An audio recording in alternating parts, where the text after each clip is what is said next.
కాంగ్రెస్ పార్టీకి ఓటేయమని చెప్తున్నటువంటి TRS MLA, ఆయన కాంగ్రెస్ ఎమ్మెల్యే గారు టీఆర్ఎస్ ఎమ్మెల్యేనని చెప్పిన స్పీకర్ గారు, మరి స్పీకర్ గారు మరి ఆయన చెప్పిన మాటనే అబద్ధమని ఈరోజు స్పీకర్ గారు చెప్తారా? అంటే ఎంత పచ్చి అబద్ధాలు ఒక స్థానంలో కూర్చొని ఈరోజు అబద్ధాలు చెప్పేటటువంటి స్థాయికి దిగజాలంటే రాజీనామా చేయమనండి. వాళ్ళ పార్టీకి రాజీనామా చేసి, ఎమ్మెల్యేకు రాజీనామా చేసి తిరిగి కాంగ్రెస్ పార్టీకి పోటీ చేయమనండి. కాంగ్రెస్ పార్టీ నాయకులు ఈరోజు అధికారంలో ఉన్నటువంటి కాంగ్రెస్ పార్టీ వేరే పార్టీ నుంచి మీరు ఎవరైతే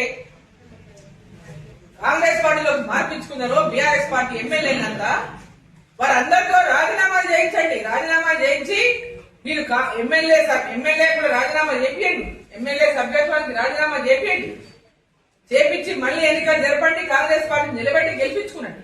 అంతే తప్ప ప్రజల్ని కోట్లనే మోసం చేస్తున్నారు మీరు.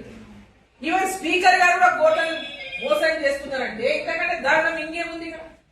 ఒక డైలాగ్ ఉంది, ఎన్నికల ముందు రాహుల్ గాంధీ గారు మాట్లాడుతున్నారు, నేను ఎవరో పెట్టిన సోషల్ మీడియా, పార్టీలు మారిన వాళ్ళను అసలు దాని గురించి ఆయన ఏం విశ్లేషణ చేసిండు, ఏం మాట్లాడు ఒకసారి రిమైండ్ చేసుకుని చూడండి. రాహుల్ గాంధీ గారు ఎన్నికల ముందు మాట్లాడిన మాటలు ఒకసారి రేవంత్ రెడ్డి గారు కానీ కాంగ్రెస్ పార్టీ నాయకులు కానీ రాహుల్ గాంధీ గారు కూడా రాహుల్ గాంధీ గారు తను మాట్లాడిన మాటలను ఒకసారి చూసుకోవాలి.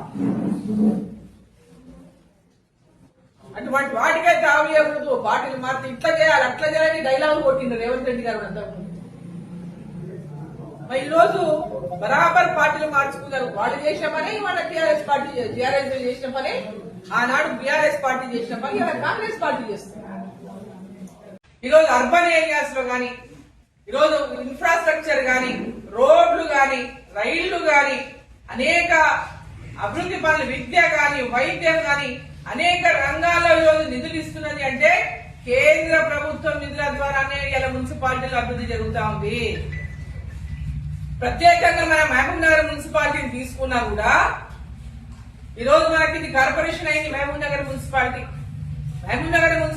తీసుకున్నా కూడా ఇక్కడ పెద్ద ఎత్తున నేషనల్ హైవేల నిర్మాణం జరుగుతుంది.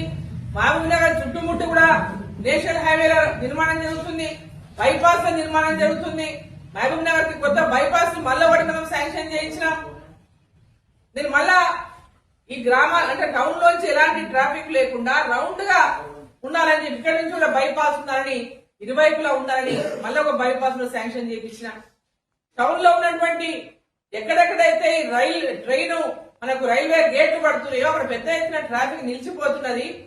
కాబట్టి రైల్వే ఆర్ఓబి కావాలి ఇక్కడ అని చెప్పి ప్రతి ఒక్క ప్రాంతం వాళ్ళు వీరన్నపేట గాని, తిమ్మసానిపల్లి గాని, బోయపల్లి గాని, టీడీగుట్ట గాని, అదేవిధంగా మోతీనగర్ లో ఫుట్ ఓవర్ బ్రిడ్జ్ గాని, దేవరకద్రలో అంటే అక్కడ ఆల్రెడీ ఆర్ఓబి ఉంది దేవరకద్రలో, కానీ ఊళ్ళో ఉన్నటువంటి వాళ్ళకి దాటాలంటే ప్రతిసారి చాలా ఇబ్బంది పడతా ఉందని అక్కడ కూడా లో హైట్ తో మనం సబ్వేని అక్కడ నిర్మాణం చేపట్టాలని అది కూడా శాంక్షన్ అయింది దేవరకద్రది. సో ఇవాళ ఇన్ని పెద్ద ఎత్తున అభివృద్ధి కార్యక్రమాలు కేంద్ర ప్రభుత్వం ద్వారా నిధుల ద్వారా విద్య పట్ల యూనివర్సిటీలో లా కాలేజ్ కానీ, యూనివర్సిటీలో ఇంజనీరింగ్ కాలేజ్ కానీ భవనాలకు నిర్మాణం 120 కోట్ల రూపాయలు కేంద్ర ప్రభుత్వం నుంచి తీసుకురావడం జరిగింది. ఈరోజు నవోదయ స్కూల్ తీసుకొచ్చిన మన జిల్లాకి. అదేవిధంగా అనేక అభివృద్ధి కార్యక్రమాలని మనం పర్సువేషన్ చేస్తా ఉన్నాం. సో మహబూబ్ నగర్ పట్టణ ప్రజలు కూడా మహబూబ్ నగర్ లో ఈరోజు కాంగ్రెస్ పార్టీ కానీ, టీఆర్ఎస్ పార్టీ కానీ వాళ్ళు ఏ విధమైనటువంటి గతంలో జరిగిన అభివృద్ధి కూడా కేంద్ర ప్రభుత్వం చెప్పడం జరిగింది. టీఆర్ఎస్ పార్టీ అధికారంలో ఉన్నప్పుడు కూడా అమృత్ స్కీమ్ కింద పెద్ద ఎత్తున మున్సిపాలిటీ నిధులు ఇచ్చింది.